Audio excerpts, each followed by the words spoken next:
బనగనపల్లె పట్టణంలోని current office కాలనీలో బుధవారం ఉదయం చైన్ స్నాచర్ హల్చల్ చేశాడు. ఒక మహిళ మెడలోని గొలుసును లాక్కొని వెళ్లిన సంఘటన కలకలం రేపింది.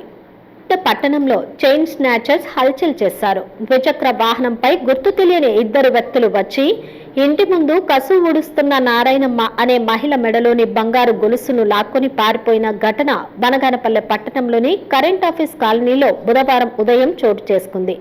బాధితురాలు నారాయణమ్మ మాట్లాడుతూ ప్రతిరోజులాగే ఉదయం 6 గంటల సమయంలో ఇంటి ముందు కసు ఊడుస్తున్న సమయంలో ఇద్దరు గుర్తు తెలియని దుండగులు వచ్చారని, ఒకరు హెల్మెట్ ధరించుకుని ద్విచక్ర వాహనంపై వెనుక నుండి వచ్చి నారాయణమ్మ మెడలో నుంచి 3 తులాల బంగారు గొలుసు లాక్కొని వెళ్లినట్లు తెలిపింది. స్పృహ తప్పి పడిపోవడంతో స్థానికులు హుటాహుటిన ఇంట్లోకి క్షేమంగా చేర్చారు. నారాయణమ్మ పోలీసులకు సమాచారం అందించడంతో పోలీసులు ఘటనా స్థలానికి చేరుకుని పరిశీలించి బాధితురాలు నారాయణమ్మ ఇచ్చిన ఫిర్యాదు మేరకు పోలీసులు కేసు నమోదు చేసుకుని దర్యాప్తు చేస్తున్నామని తెలిపారు. బీసీ కాలనీ కరెంట్ ఆఫీస్ దగ్గర నేను కసుదోయడానికి బయటకు వచ్చినాను.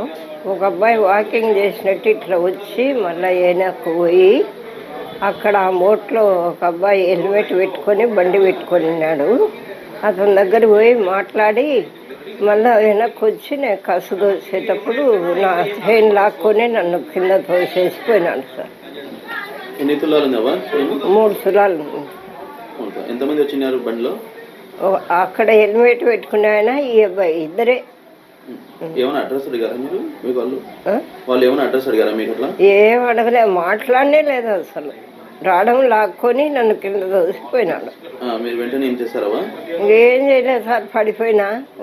పక్క వంటలు వాళ్ళు ఇల్లు వచ్చి లేపినారు. తర్వాత మా కొడుకులు వచ్చి ఇంకా అట్లా పలకరించినారు సార్. హలో అండి, నేను మీకు Rakshitha. Please do subscribe to Nandyal communications.